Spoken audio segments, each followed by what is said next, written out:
11 Things I No Longer Believe in After 70. Reaching 70 is a profound journey filled with lessons learned, cherished experiences, and beliefs reshaped. With decades of life behind us, it's natural to look back and realize that some things we held as truths in our youth no longer hold the same weight. Life at this stage isn't about regrets but about clarity, letting go of what no longer serves us and embracing what truly matters. If you enjoyed this video, give it a thumbs up. Don't forget to subscribe and turn on notifications so you never miss an update. 1. The need to please everyone. For much of my life, I wore the mask of a people pleaser. I sought approval in every interaction, molded my choices to fit others' expectations, and found myself apologizing even when I wasn't at fault. At the time, I thought this was kindness, a virtue worth nurturing. But as the years passed, I began to see the cost of constantly seeking validation, the slow erosion of my own desires, my voice, and my identity. At 70, I now understand that living for others' approval is like chasing the horizon. No matter how far you run, it's always out of reach. People's opinions shift like the wind, and trying to satisfy everyone only leaves you drained and unfulfilled. The truth is, you'll never be enough for everyone, and that's okay. I've learned that true connection doesn't come from bending myself into shapes that please others. It comes from authenticity, showing up as I am, flaws and all, and allowing those who value me for who I truly am to stay in my life. The people who matter, those who love you deeply, don't need you to be perfect or selfless to the point of self-sacrifice. They just need you to be real. At this stage in life, I focus on pleasing the person who matters most, myself. This doesn't mean I've stopped caring about others. It means I've stopped betraying myself in the process. I give where I can, love deeply, and share generously, but only from a place of abundance, not obligation. The peace I feel now is a gift I wish I had understood decades ago. The freedom to let go of the impossible task of pleasing everyone is one of the greatest rewards of getting older. 2. Perfection as a goal. In my youth, perfection was the North Star that guided me, a constant, unreachable standard I felt compelled to chase. I believed there was a perfect way to live, love, and succeed, whether it was keeping an immaculate home, raising ideal children, or presenting myself in a way that left no room for judgment. I thought perfection was not only achievable but necessary. But over the years, life has taught me that perfection is not only unattainable, it's an illusion. No matter how hard you strive, the perfect image is always shattered by reality. Life is messy, unpredictable, and beautifully imperfect. The moments I cherish most aren't the ones where everything went according to plan, but the ones where imperfection brought unexpected joy. A burnt birthday cake that became a family joke, a trip derailed by rain that turned into a cozy day of stories and laughter. At 70, I've let go of the belief that life needs to be flawless to be fulfilling. In fact, I've come to see that it's the imperfections, the cracks in the veneer, that make life richer. They allow for vulnerability, growth, and connection. When we stop hiding our flaws and start embracing them, we create space for others to do the same, and in that space, we find the real beauty of life. Perfection, I've realized, is not a standard to reach but a prison that keeps us from living fully. It stops us from trying new things for fear of failure, from expressing ourselves for fear of judgment, and from taking risks out of fear of falling short. Letting go of perfection has been like laying down a heavy burden I didn't know I was carrying. Now I aim not for perfection but for presence, to show up in life as I am, embrace the mess, and find joy in the unexpected. If I could speak to my younger self, I'd tell her this: perfection is a lie, and chasing it will only leave you exhausted. Instead, aim to live authentically, love fiercely, make mistakes, and savor the imperfect moments. They're the ones that truly matter. 3. Material wealth equals happiness. For much of my life, I bought into the idea that material wealth was a gateway to happiness. The bigger house, the newer car, the designer clothes, all of it seemed to promise a life of fulfillment and status. I worked hard, spent harder, and measured success by the things I could accumulate. Each purchase came with a fleeting sense of joy, but it never lasted. The happiness I thought I was chasing always felt just out of reach, like a mirage in the desert. Now, at 70, I understand the lie hidden in that belief. Material wealth might bring convenience and comfort, but it doesn't bring meaning or connection. A spacious house is empty without love. A sleek car feels hollow without someone to share the journey.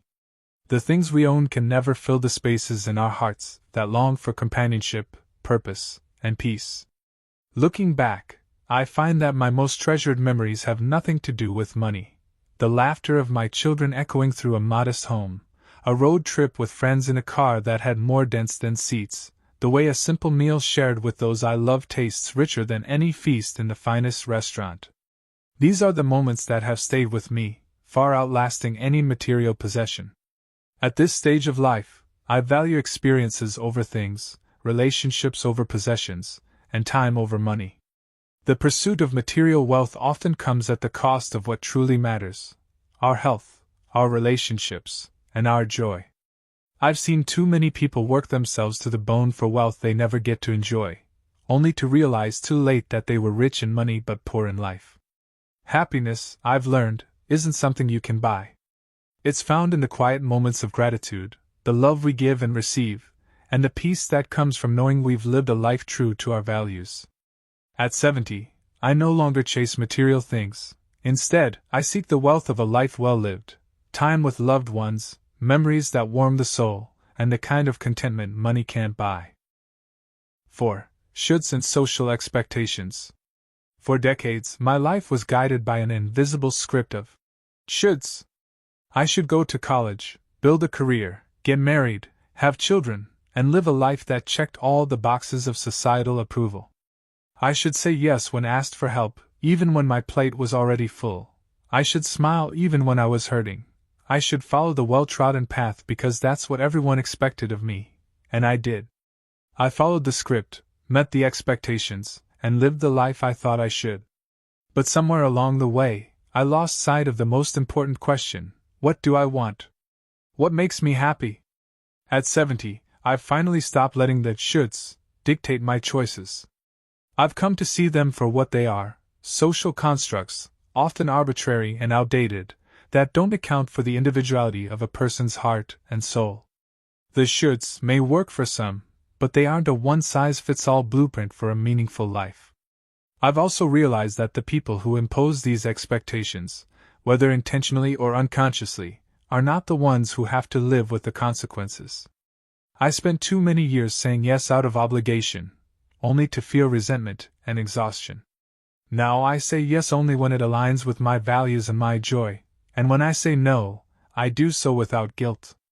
At this stage of life, I no longer measure my worth by how well I meet others' expectations. Instead, I measure it by how true I am to myself. I've given myself permission to rewrite the script, to pursue the things that bring me happiness and fulfillment, even if they don't fit the mold. Whether it's traveling instead of settling down, taking up painting instead of something practical, or simply saying no to things that drain me, I live my life for myself now. The freedom to let go of the shoulds has been one of the greatest gifts of growing older. It's given me the courage to live authentically, to choose boldly, and to embrace the beauty of a life lived on my own terms. At 70, I no longer believe in the weight of societal expectations. Instead, I believe in the power of listening to my heart and living a life that feels true to who I am. 5. Time as infinite. When I was younger, time felt endless. There was always tomorrow, a tomorrow to mend relationships, chase dreams, or simply enjoy life's simple pleasures. Days blurred into weeks, weeks into years, and I moved through life with the quiet assumption that I had all the time in the world. The future felt like a vast, uninterrupted stretch of possibilities waiting for me to catch up. But as I grew older, the illusion of infinite time began to dissolve. Each passing year brought the sobering realization that time is the most finite resource we have. At 70, I no longer take for granted that there will always be another tomorrow. The truth is, life is fragile, unpredictable, and achingly short. We don't know how many moments remain, and that understanding has shifted how I live each day. This isn't a cause for despair but a call to presence. Knowing that time is limited has made me more intentional with how I spend it. I no longer squander hours on trivial worries or meaningless pursuits. I've stopped saying, someday, to the things that truly matter, calling an old friend, writing that letter, watching a sunrise with no agenda but to marvel at its beauty. These are not grand gestures, but they are moments that make life rich. I've also let go of the belief that time heals all wounds. Time, by itself, is passive. Healing comes from the effort we put into forgiveness, closure, and moving forward. Relationships left untended don't naturally repair themselves over time, they wither. I've learned to act while I can, while the people I love are still here, and the opportunity to say what matters still exists. At 70, I treasure time not as an infinite resource but as the most precious gift I have. I no longer waste it on grudges, regrets, or the things that don't bring me joy. Instead, I invest in love, kindness, and moments that make life worth living. Time may not be infinite, but the beauty it holds is boundless if we choose to see it. 6. Conflict without resolution. In my younger years, I believed that holding on to resentment or anger gave me power. I thought that unresolved conflicts, whether with friends, family, or even myself, were just part of life. Some wounds felt too deep, some wrongs too egregious, and I justified my silence or distance as a way of protecting myself. I believed that time alone would eventually dull the pain and that avoiding confrontation was easier than facing it. Now, at 70, I see conflict without resolution for what it truly is, a burden that weighs down the soul. Carrying unresolved anger or hurt doesn't protect us, it chains us to the very pain we wish to escape. I've learned that holding on to resentment is like drinking poison and expecting the other person to suffer. It drains our energy, our joy, and our peace. Letting go of conflict doesn't mean excusing bad behavior or pretending nothing happened, it means freeing ourselves from the grip of bitterness.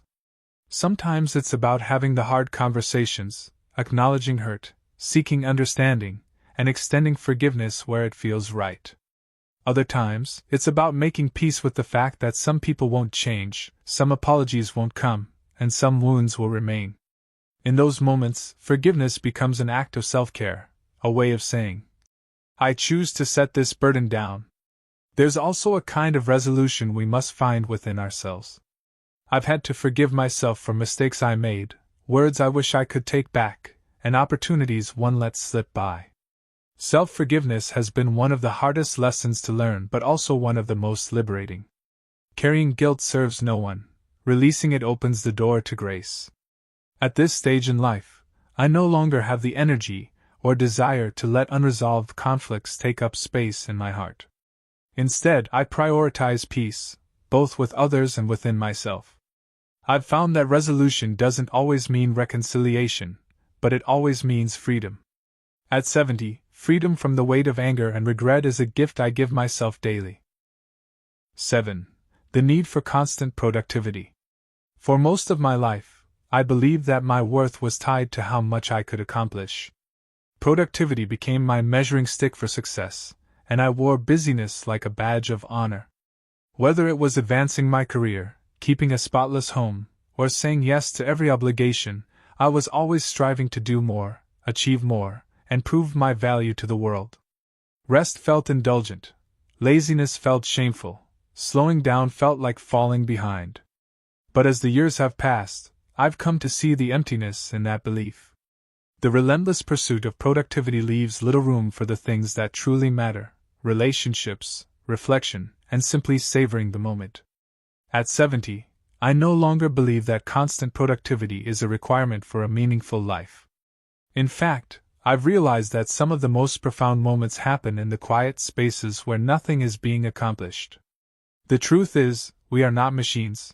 Our purpose is not to churn out results but to live deeply, love freely, and experience the richness of life in all its forms.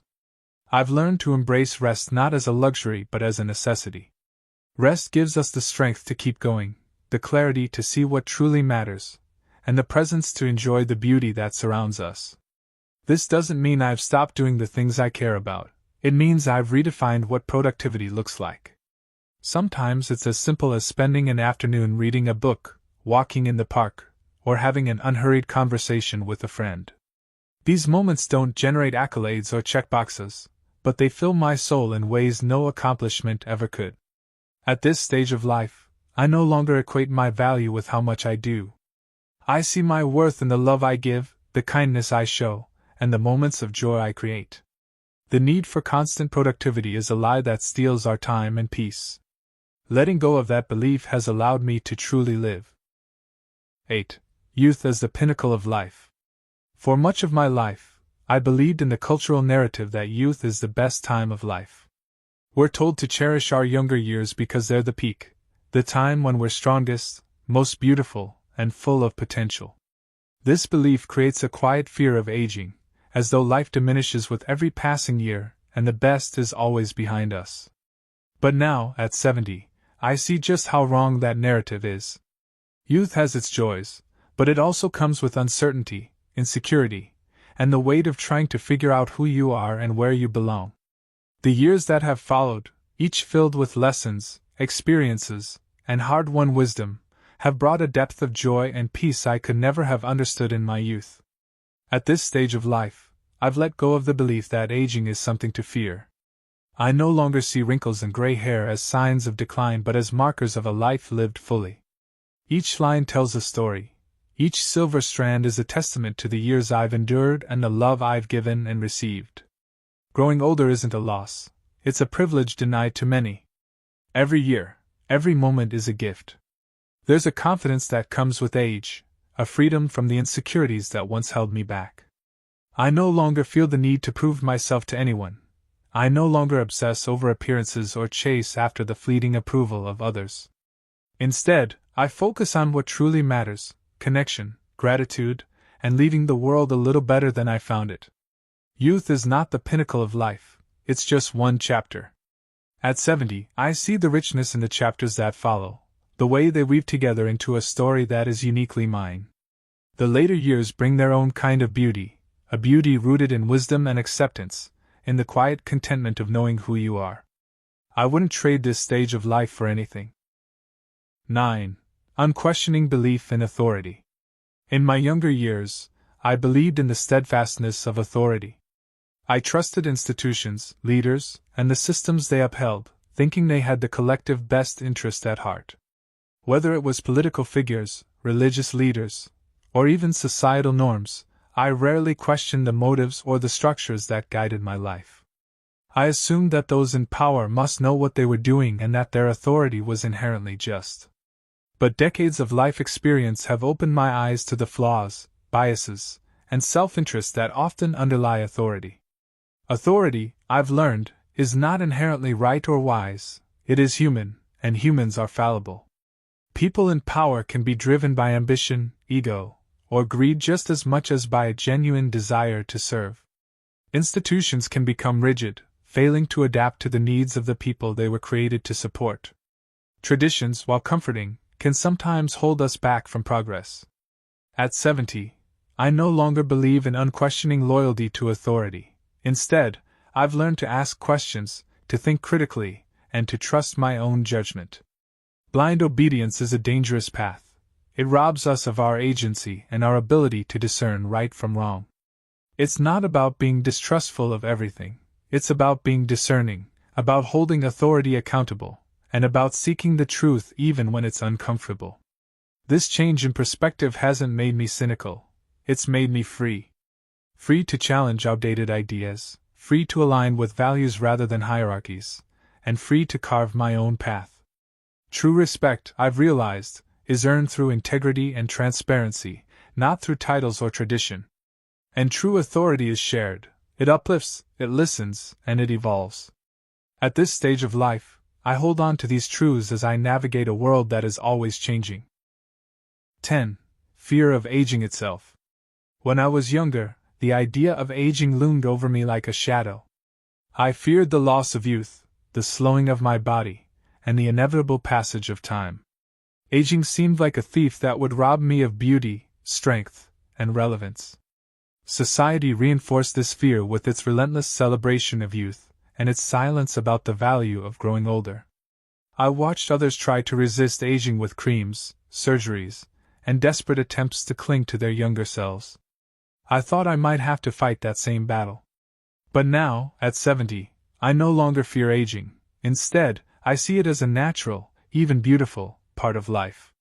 Growing older has brought me a kind of freedom I never knew was possible.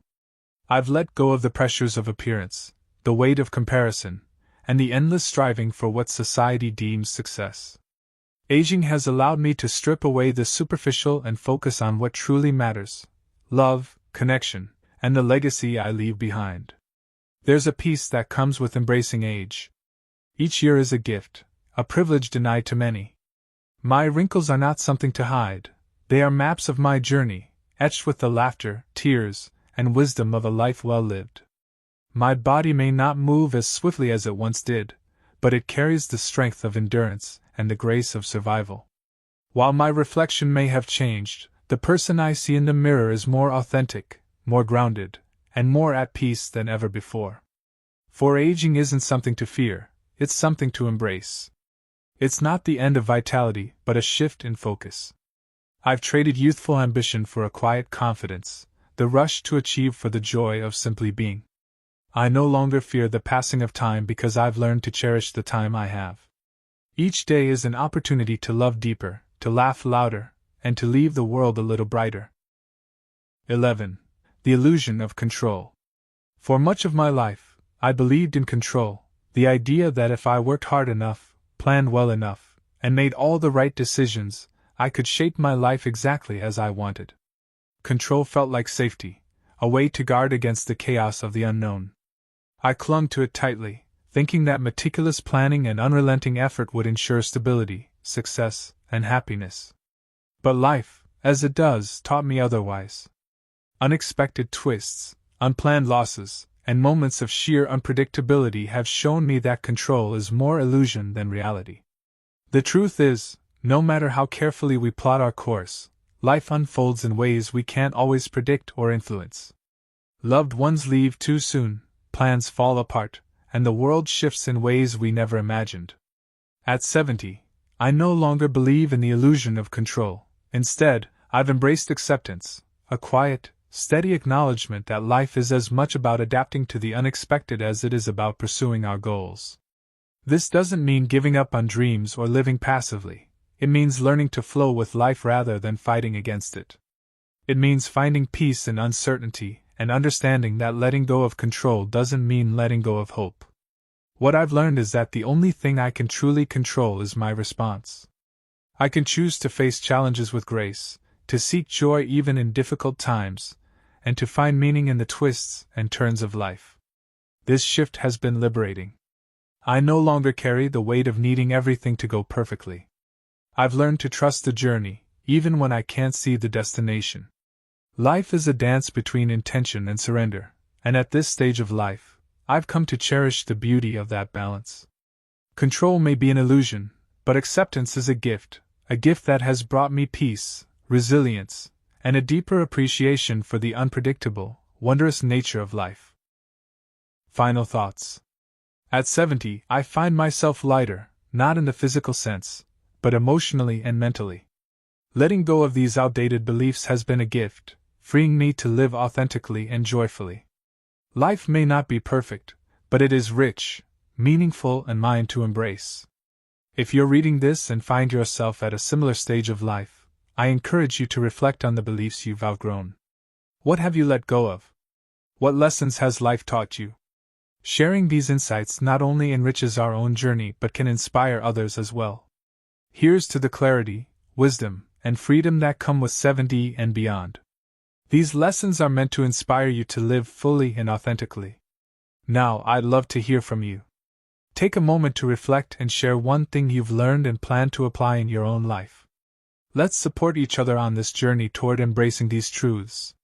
If you enjoyed this video, please leave a comment with one thing you've learned. If not, feel free to comment with 0. Your feedback means a lot to us. Don't forget to like, share, and subscribe to our YouTube channel for more content like this. Thank you for watching, and here's to living life on your own terms.